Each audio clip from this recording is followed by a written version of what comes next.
పేరు సైదులు, నేను ఉండేది కర్మన్ ఘట్లో. ఇప్పటిదాకా మీరు వీళ్ళతో విన్నటువంటి వెస్టీజ్ అనేటటువంటి బిజినెస్ ఆపర్చునిటీకి నేను వచ్చి 54 నెలలు అవుతుంది. ఎన్ని రోజులు? 54 నెలల కింద ఇందులో ఐడి తీసుకున్నా. ఒక 40 నెలల నుంచి ఫుల్ టైం చేస్తున్నా. ఎన్ని నెలలు?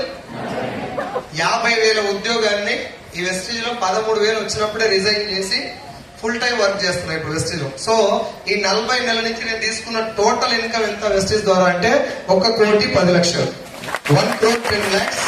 అండ్ ఇప్పుడు పర్ మంత్ 5 lakhs తీసుకుంటాం, నెలకు 5 లక్షలు. నేను తీసుకున్న హైయెస్ట్ ఇన్కమ్ 6,56,000, నెలకు 5 లక్షలు వస్తున్నాయి. 50,000 ఉద్యోగాన్ని 13,000 వచ్చినప్పుడు వదిలేసినప్పుడు జనాలు తిట్టుంటారా, మెచ్చుకుని ఉంటారా?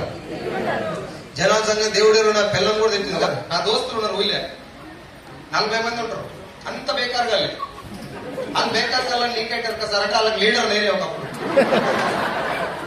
నేను ఇప్పటికి ఏమనుకున్నా అంటే మీటింగ్ రారా అంటే నా గురించి తెలుసు కదా, వాళ్ళంతా చిచ్చోళ్ళు బ్యాచ్ వాళ్ళు అట్లే ట్రీట్ చేస్తున్నారు. ఇంకా మీటింగ్ వచ్చి ఏం చేయాలరా సబ్మిట్టెట్టు రుతుపాలో చెప్తారు మీరు అట్లా. ఏ మాటలు 2 ఏళ్ళ సార్ అయ్యే మాట్లాడుతున్నాడు. నేను ఊళ్ళోకి పోయినప్పుడల్లా గని సంపాదిస్తున్నా దావతీయవారా వాడు దాన్నే ఉన్నాడు. బీర్ కాడ, చికెన్ కాడ అన్ని నెలకు 5 లక్షలు వస్తున్నాయి అంటే వచ్చిన వాళ్ళు ఒక్కనాడు కూడా చెప్పొద్దు. ఏ లాభం వచ్చి మా సొంతం చెల్లెకి పోయి ప్లాన్ చెప్పిన ఈ బిజినెస్ ప్లాన్ నాకు అర్థమైనప్పుడు. మా సొంతం చెల్లెకి పోయి అర్ధగంట చెప్తే సరే బాగానే ఉంది కానీ చికెన్ తింటావా కొట్టు తెప్పారు అని అడిగింది. ఏదో అలవాటు తింటా అని చెప్పి బయటకు వచ్చేసి మా చెల్లెని ఇష్టపెట్టి పని చేస్తే ఒక 500 మంది చెల్లెలు వచ్చింది వెస్టర్న్. మా చెల్లె ఇప్పుడు వచ్చింది, నెలకు 40,000 తీసుకుంటుంది. మా చెల్లె మా బావ ఇద్దరు కలిసి పని చేస్తున్నారు. నెలకు ఎంత? అన్నకెంత? నేనేమన్నాను ఇప్పుడు మా చెల్లెని బాగా తినాలా అంటారా సార్? ఈ చెల్లెలు ఏమన్నా నా చెల్లి ఉంటే బాగుంది అనిపిస్తలేదు. మా నాన్న ఈ మాట జాగ్రత్తగా సార్, నాకు మంచి మహానుభావుడు చెప్పిన మాట నేను మీకు ట్రాన్స్ఫర్ చేస్తున్నా, సొంతం కాదు. మా నాయన నాకు ఏది ఉందో అది ఇచ్చిండు. మా నాయన నాకు ఏది ఉందో అది ఇచ్చిండు. నేను నా కొడుకుకు ఏం కావాలో అది ఇయ్యాలి. అర్థం కాలే? అయినట్టు అయినట్టు. ఇది అర్థమైపాడు కాదు, ఇట్లా అంటే అర్థమైంది. వాడి కాళ్ళకి చేసి తొక్కిద్దరు రావబట్టే ఇట్లా అంటే కథం నాకు అర్థమవుతుంది. మనకు వేసావులో పనికి వచ్చే అర్థం కావు, చాలా టైం పడుతుంది. డైరెక్ట్ గా బిజినెస్ లోకి వెళ్తున్నా. నేను బిజినెస్ లోకి వచ్చి 13,000 వచ్చినప్పుడు 50,000 ఉద్యోగం వదిలేసిన. 40 నెలల నుంచి ఇప్పటి వరకు నేను వెస్టీజ్ ద్వారా తీసుకున్న ఇన్కమ్ కూడా మీకు చెప్పిన. నా టీంలో ఒక 16 మంది లక్ష పైన తీసుకుంటారు. ఇప్పుడు నేను తీసుకునే income per month 5 lakhs. Next August లోపల, మినిమం ఆగస్ట్ నేను చెప్పేది, ఆ లోపల కూడా రావచ్చు. మాక్సిమం ఆగస్ట్ లోపల మినిమం 10 lakhs తీసుకోవాలి. BMCA మెంబర్ కావాలని నా డ్రీమ్. సో ఇప్పుడు దానికోసం పనిచేస్తున్నా. ఇది ఇనిషియల్ డ్రీమ్ అది. ఇప్పటి వరకు నేను నా టీం కలిపి ఒక హెల్పింగ్ చారిటీ ఒకటి స్టార్ట్ చేస్తాం, వి హెల్పింగ్ బౌల్ అని చెప్పి. దాని ద్వారా ఇప్పటిదాకా మేము చేసినటువంటి డొనేషన్స్ ఏంటి అంటే 14 లక్షలు నిన్నతో కలుపుకోండి, 14 lakhs. నిన్ననే మా టీమ్మేట్ ఒక మేడం హాస్పిటల్లో పడితే ఎమర్జెన్సీగా వాళ్ళకు ఒక 1 lakh రూపీస్ అవసరం అయితే నా టీం ఇచ్చినటువంటి అమౌంట్ నుంచి ఇవ్వడం జరిగింది. సో నేను ఈ విషయం మీకు ఎందుకు చెప్తున్నా అంటే Vestige is not only business. ఇది ఒక బిజినెస్ మాత్రమే కాదు, నువ్వు ఏమనుకుంటే అది చేసి దీని ద్వారా జనాలకు మంచి చేయాలని ఉందా లేదు సార్? మనకు సహాయం చేయాలని ఉందా లేదా? సహాయం చేస్తానికి ఏం కావాలి? మనం చేయే తూటిపోయింది. ఇక మనకే లేవు, సాయం గెలిస్తాం. ఈయన గెలిస్తే చేయొచ్చా లేదా? ఫస్ట్ మన ఫ్యామిలీ, తర్వాత సమాజం. Yes or no?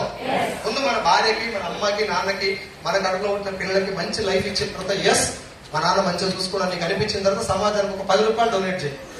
నీ కొడుకు 1,00,000 రూపాయలు ఇచ్చిన వాడు గుర్తుపెట్టుకోవచ్చు, అది నీ బాధ్యత. కానీ అవతల వాడికి 10 రూపాయలు టికెట్ కొట్టిస్తే వాడు చచ్చిపోయిందని గుర్తుపెట్టుకోడు, బస్ టికెట్ కొనిచ్చినా కూడా.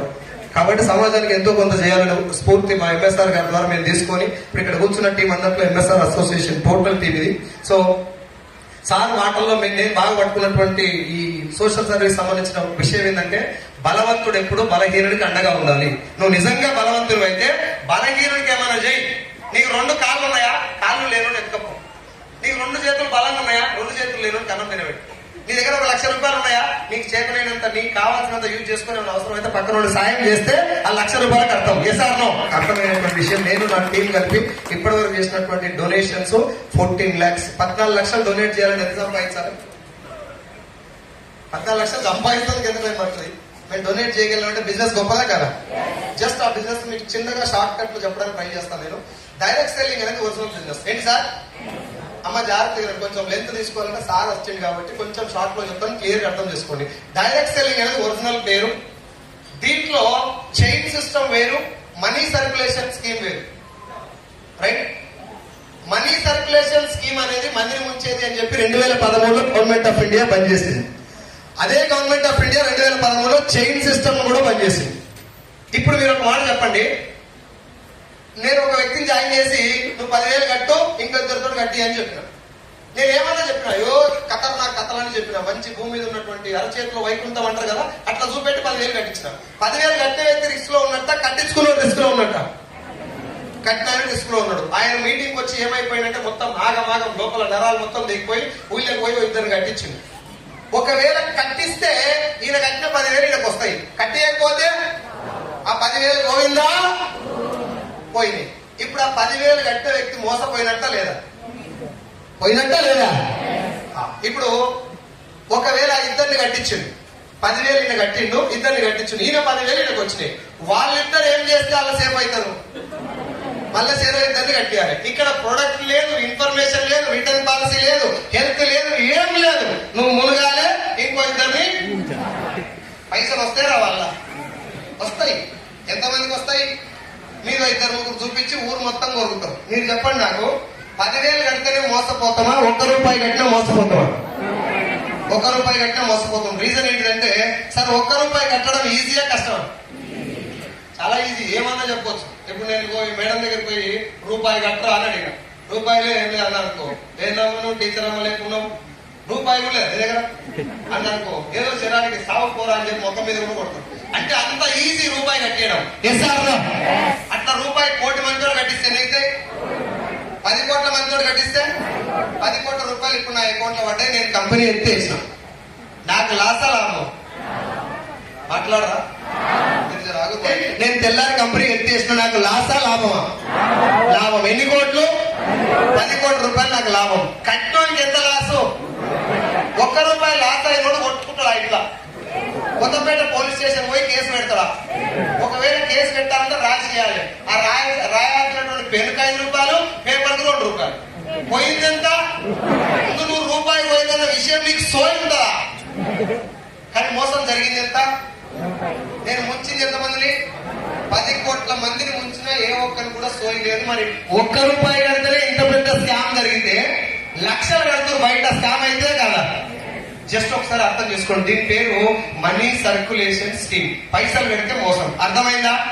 ఇది మొదటిది. రెండవది, పైసలు కట్టిస్తారు కానీ గవర్నమెంట్ తిట్టొద్దని చెప్పి జర అడ్డం ఉంటందుకు 2 ప్రోడక్ట్లు ఇస్తారు. అవసరం ఉన్నా లేకున్నా నువ్వు అవి కొనుక్కోవాలి. 2 చీరలు, ఓ సూటు బట్ట, 2 బూట్లు, లేకపోతే ముక్కు పుల్లలు, బైకులు, డిన్నర్ సెట్లు ఇవి ఇస్తారు.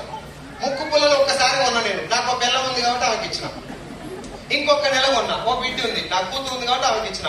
3వ నెల ఎవరికి పెట్టాలా ముక్కు పుల్ల? ఇంకో దానం చేసుకోవాలి ముక్కు పుల్ల కోసం.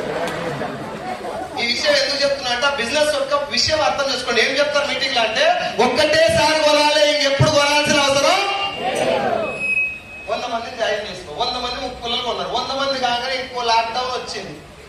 ముక్కు పుల్లలు కొంటారా? తర్వాత కొన్నారు. ఈ 100 మంది మళ్ళా కొంటారా? కొన్నారు. బిజినెస్ ఇప్పుడు అదే 100 మంది వెస్టిలో జాయిన్ అయ్యి తలా సబ్బు కొన్నారు. 100 మంది అయిన తర్వాత ఆగిపోయిందని కూడా అనుకో. ఈడెంచి మేలించమంటారు కూడా, ఈడ కూడా ఆగిపోయింది అనుకో. ఈ 100 మంది మళ్ళీ సబ్బు కొనాలా లేదా? ఏ సార్ డైరెక్ట్ సెల్లింగ్ కి దానికి పెద్ద డిఫరెన్స్ ఏంటంటే, డైరెక్ట్ సెల్లింగ్ లో నీకు నచ్చిన ప్రొడక్ట్ తప్ప నచ్చని కొనమని ఎవడు బలవంత పెట్టడు. 450 ప్రొడక్ట్ ఉన్నాయి వెస్టిజ్ లో. ఇంట్లో వాడేటివి, వ్యవసాయానికి వాడుకునేటివి, హెల్త్ సప్లిమెంట్లు, బ్యూటీ కేర్ ప్రొడక్ట్స్. ఇప్పటిదాకా మన ఇంట్లో వాడే ప్రొడక్ట్ మంచిగా లేవా సార్ అంటే నువ్వే చెప్పు నాకు. మేడిమిక్ సోప్ మంచిదా, సంతూర్ మంచిదా? సౌండ్ గట్టిగా రావాలి. స్నానం చేస్తున్నకి అయితే తెలుస్తుంది, సపోర్ట్ చేస్తానంటే మరి మేడిమిక్సా సంతూరా? గట్టిగా గట్టిగా. లాస్ట్ 2 minutes నేను ఎక్కువ మాట్లాడు. మేడిమిక్ సోప్ మంచిదని మీరు అందరు చెప్పారు. ఏది వాడుతారు ఎక్కువ? మంచిది వాడాలన్నా ఆడు చెప్పింది వాడాలన్నా? మరి ఏది వాడుతున్నావు? ఆడు చెప్పింది. వాడు చెప్పిందా వాడకుంటున్నా? వాడకుండా వాడు చెప్పి పైసలు తీసుకున్నా పుణ్యానిగా. పైసలు తీసుకొని మనకు నచ్చింది చెప్తున్నా, వాడు పైసలు వచ్చేది చెప్తుండా. అర్థమవుతుందా నేను చెప్పేది? మ్యాగీ నూడిల్స్ బంద్ చేసి నువ్వు తింటే సస్తారని చెప్పి ఇప్పుడు తినబెడుతున్నా లేదా? దేనికోసం తినబెడుతున్నాడు? పైసల కోసం. పోనీ తినమంటాడు తింటాడా? ఆ ఇంట్లో గేట్ కాడ కుక్క కూడా తినదు. నీ ఇంట్లో కుక్క తినడం తింటాం మనం. అవునా కదా? నేను మనం అన్నా నిన్న ఇంట్లో లేదు మనందరం ప్యాకేజ్ గురించి చూసిపోతాం చూస్తా ఉంటాం వెళ్ళిపోయి ఉంటున్నాయి. ఫేర్ అండ్ లవ్లీ బంద్ అయిపోయింది, పందికో ఉంది, ఇది పెట్టుకుంటే క్యాన్సర్ వస్తుంది పని చేసి గుర్తుందా? ఇప్పుడు ఫేర్ అండ్ లవ్లీ బంద్ అయింది నడుస్తుందా? టౌన్ షాంపూ బంద్ అయింది, కిట్ క్యాట్ బంద్ అయింది, కిండర్ జాయ్ బంద్ అయింది, Johnson and Johnson baby powder బంద్ అయింది. ఇటు చెప్పుకుంటూ పోతే కొన్ని వందల ప్రోడక్ట్లు బంద్ అయిపోయినా నడుస్తూనే ఉన్నాయి. Yes or no? Colgate paste మంచిదా డాబరా? ఏది వాడతారు ఎక్కువ? మీరు ఇంతమంది చెప్తున్నారు, నేను ఒక్కరిని ముట్టుకునేది కాదు, మీ అందరికీ తెలుసు కోల్గేట్ కానీ డాబరే మంచిది, కానీ వాడతలేదు. దానికి కారణం ఏంటి? టీవీలో రాదు. టీవీలో వస్తుందంటే డౌట్ వచ్చి పాడు కావాలి. సార్ నేను మంచోని అంటే తప్పు లేదు, ఒకసారి నమ్మొచ్చు. అమ్మో తోడు సార్ నేను దండం పెడతా, నేను ఎవరిని ముంచలే, నన్ను నమ్ము దయచేసి అంటే డౌట్ రావాలి. కొడుకు ఏమన్నా ముంచి వచ్చి అనుకో అవునా కదా? బిజినెస్ లో ప్రొడక్ట్ లో విషయం లేనప్పుడు పబ్లిసిటీ పీక్ లో ఉంటది. డైరెక్ట్ సెల్లింగ్ వెస్టేజ్ లో ఏంటి? ప్రొడక్ట్ వాడేదెవరు, చెప్పేది ఎవరు? వాడినోడు చెప్పాలా వాడినోడు చెప్పాలా డబ్బులు? ప్రొడక్ట్ వాడినోడా వాడినోడా? అదే డైరెక్ట్ సెల్లింగ్. ఇక్కడ నువ్వు పైసలు కట్టేది కానీ కట్టించేది కానీ ఏం లేదు. Yes or no? దీనికి డైరెక్ట్ సెల్లింగ్ వైపు నుంచి గవర్నమెంట్ గైడ్ లైన్స్ ఉన్నాయి, లీగాలిటీ ఉంది. Direct selling Telangana government guidelines కూడా ఉన్నాయి. 2018 నవంబర్ లో తెలంగాణ గవర్నమెంట్ కూడా గైడ్ లైన్స్ ఇచ్చింది. రీసెంట్ సెప్టెంబర్ 13 తారీఖు కూడా తెలంగాణ గవర్నమెంట్ వైపు నుంచి డైరెక్ట్ సెల్లింగ్ కంట్రీ మీటింగ్ జరిగింది. ఇండియన్ గవర్నమెంట్ యొక్క గైడ్ లైన్స్ ఉన్నాయి. ఎవ్రీథింగ్ ఈజ్ పక్కా. నీకు డౌట్ ఉంటే క్రాస్ చెక్ చేసుకోండి గూగుల్లోకి.